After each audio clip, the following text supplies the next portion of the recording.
Hi there. Welcome to episode 203 of Rook and another special edition of our program. This one entitled The Uprising. Where the hell is the Western world? I'm Gian Gomeshi. Good to be with you, and I really hope you are doing your best wherever you are tuning in from around the world. Hello to you from Toronto, Canada. Salam Dustan Aziz. Durud Bar Shama. Where the hell is the Western world while Iranian youth are being killed? It's not just the media. Where the hell is the Western world? Well, the outrageous silence of most of the Western mainstream media is important, as we first talked about in this space almost 2 weeks ago. That hasn't changed. But now it's bigger than that. Where is the world? Look, as many of you who are Iranian know, there continues to be a confluence of contradictory feelings inside us as we watch what is happening in Iran and those brave young souls putting their lives on the line and for justice. There is elation and inspiration about their courage and drive for change. And there is devastation and pain in seeing the crackdowns on the protest and protesters by this murderous regime. But in all of this, there are events happening in Iran and the diaspora that by any measure or metric are occurrences that news outlets and governments should be responding to as priorities. Front page, big headline, lead the newscast, make the statement simple. On Saturday, 500,000 people marched around the world to draw attention to the uprising in Iran and this regime.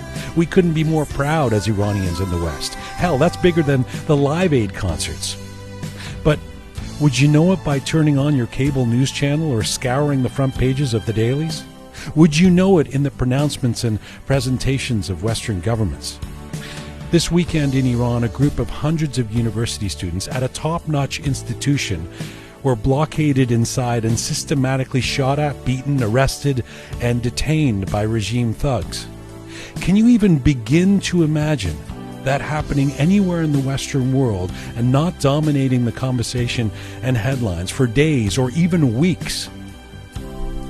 A Canadian Prime Minister tweeting some soft policy changes, a French president meeting with Raisi, an American president waiting to sign a nuclear deal, European leaders talking about a few more little sanctions. Really?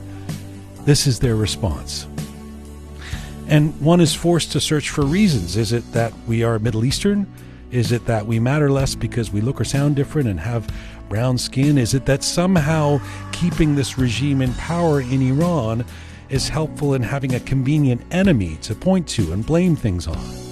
What happens in the minds of those Western leaders and so-called progressive voices who go on and on about social justice but are largely silent when it comes to basic human rights in Iran? Oh, there have been some outliers.